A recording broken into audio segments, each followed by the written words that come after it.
El Tribunal Permanente de los Pueblos es un organismo internacional no gubernamental con sede en Roma. En 2010, decenas de organizaciones sociales mexicanas enviaron una acusación inicial al tribunal. Él aceptó la demanda y el 21 de octubre del 2011 instaló el capítulo México denominado Libre Comercio, Violencia, Impunidad y Derecho de los Pueblos. Entre el 12 y el 15 de noviembre se llevarán a cabo las sesiones de cierre donde el tribunal dictará su resolución. ¿Cómo ha sido el procedimiento? ¿Qué ha sucedido desde entonces a la fecha? ¿Qué violaciones sistemáticas a derechos humanos se han encontrado? Estas son algunas de las preguntas sobre las que charlaremos en Desde el Campus. Estamos aquí con Luis Daniel Vázquez para hablar de este tema. Luis Daniel, ¿qué tal que empezamos por la última pregunta que se hacía aquí en la introducción? ¿Cuáles son los derechos en los cuales se han encontrado violaciones sistemáticas? El tribunal se organizó, el tribunal en el capítulo México se organizó específicamente a partir de seis grupos de investigación o 6 audiencias de investigación. Cada una de estas audiencias ha tenido una serie de preaudiencias a lo largo de 2 años, en donde lo que está recabando son precisamente pruebas, está recabando también información, está recabando testimonios de las víctimas, y esas 6 audiencias son más o menos, son temáticas, ¿no? La primera, por ejemplo, tiene que ver con violencia, el problema de acceso a la justicia, el gran problema de seguridad que tenemos, entonces es una de las audiencias que se estuvo trabajando. La segunda audiencia que trabajó fue violencia de género, que también es muy relevante para pensar no solamente los casos de las mujeres asesinadas en Ciudad Juárez, sino en general la violencia de género en todos los... Claro, que se hace presente en todo el país.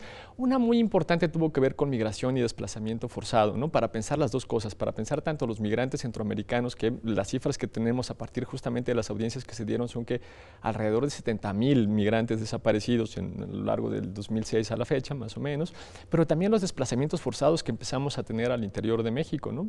Por el problema también de la propia violencia. Una más y una muy importante, un grupo más era sobre violencia contra el trabajo, ¿no? Que tiene que ver con el problema a derechos básicos como el derecho al empleo o el derecho al salario digno. Y finalmente otra muy importante tenía que ver con medio ambiente, con también el problema de los desplazados por el campo y de vulneraciones a los derechos de los pueblos. Entonces esas eran las principales audiencias, y como te contaba, cada audiencia tenía preaudiencias en donde pues, se recababan testimonios y se iban identificando cuáles eran los principales derechos violentados. Ahora, es un tribunal, como bien escuchamos, que en realidad es una suerte de organización de la sociedad civil, ¿podríamos llamarlo así? Sí. Es decir, eso es el uso del concepto tribunal, ¿qué evoca? ¿Por qué utilizarlo? Porque en realidad el tribunal nace por ahí de 1973, pero con 2 antecedentes importantes. No es en el 79 cuando nace, pero con 2 antecedentes importantes. En medio de la Guerra Fría, las graves violaciones a derechos humanos en Vietnam, que no tuvieron justamente justicia, que no tuvieron un tribunal que les hiciera justicia. Entonces, por eso en principio nace algo que se llama Tribunal Russell, ¿no? Y ese Tribunal Russell, muy impulsado por Bertrand Russell precisamente y además por Sartre, tiene como principal objetivo hacer evidentes esas violaciones sistemáticas de las que no se querían visibilizar lo que nadie quería ver. Exactamente, que no se quería ver ni en el bloque socialista ni en el bloque capitalista, ¿no? Cosa muy importante. Y algo muy parecido pasa después en lo que serían el Russell II, por decirle de alguna forma, que son las violaciones a derechos humanos en las dictaduras en América Latina, entre el 72, 73 y luego en el 74, 76, se hacen otra vez 2 audiencias muy importantes para hacer visible justamente las violaciones sistemáticas en materia de derechos humanos que tampoco parecían importarle a ninguno de los 2 bloques en aquel momento. Ahí es que se dan cuenta que hace falta una organización como esta, una organización de corte ético que no sea burocrática, que además se permita visibilizar con mucha facilidad y con mucha velocidad violaciones sistemáticas a derechos humanos, y ahí nace el Tribunal Permanente. En el caso de esta demanda mexicana, ¿quién la presenta? ¿Quién la lleva? ¿Cómo se articula esto? La presentan una serie de organizaciones de la sociedad civil muy variadas, de múltiples lugares, por eso es que tenemos justamente todos los elementos o todas las distintas violaciones a derechos humanos, desde feminicidios, y entonces ahí hay un montón de grupos feministas trabajando, pasando por violaciones al derecho al empleo, entonces ahí hay organizaciones sindicales trabajando, pasando por las violaciones a los derechos de libertad, integridad personal, etcétera, etcétera, por las desapariciones forzadas y demás, entonces ahí hay muchas ONGs trabajando, entonces es un bloque muy amplio. Pero creo que el elemento central está desde el propio nombre que tiene la audiencia para el caso de México, cuando pone justamente libre comercio, claro, impunidad, ¿no? Porque lo que nos permite mirar es algo que es, creo yo, de lo que ha generado un poco más de enojo con respecto a la actuación actual que tuvo el Estado con respecto a Ayotzinapa, que no terminan de reconocer que es un problema de violencia estructural.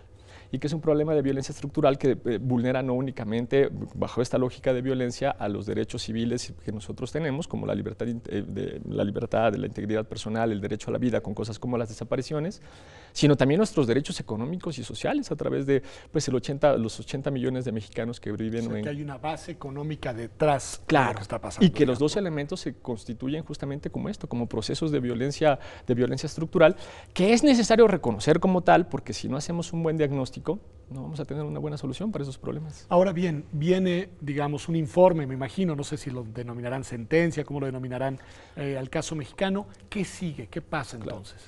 Justamente lo que vamos a tener del 12 al 15 de noviembre, que va a ser en el Centro Universitario Cultural, aquí muy cerquita de Ciudad Universitaria, es la presentación entre los jueces que vienen de Roma. No todos los jueces son italianos, obviamente el Tribunal Permanente de los Pueblos tiene como muchos jueces en todo el mundo.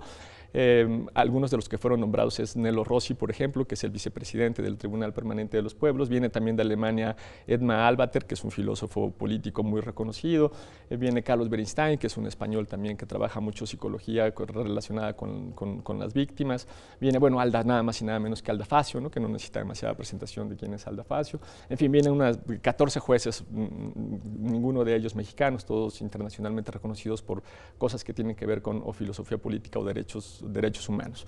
Y frente a ellos se presentan las conclusiones de cada uno de estos 6 grupos y ellos dictan una resolución. Una cosa muy importante, hay un espacio en el proceso, es un proceso de 3 días, en el que se le da la palabra al gobierno para que en su caso pueda presentar ellos también conclusiones. ¿Y quién va por parte del gobierno? El principal problema que hemos tenido es que sistemáticamente en todas estas preaudiencias de los 6 grupos que mencionaba hace un rato se ha invitado, por supuesto, a las autoridades gubernamentales para que presenten argumentos o contraargumentos o en su caso que digan cómo están trabajando, qué están haciendo, y lamentablemente no han asistido.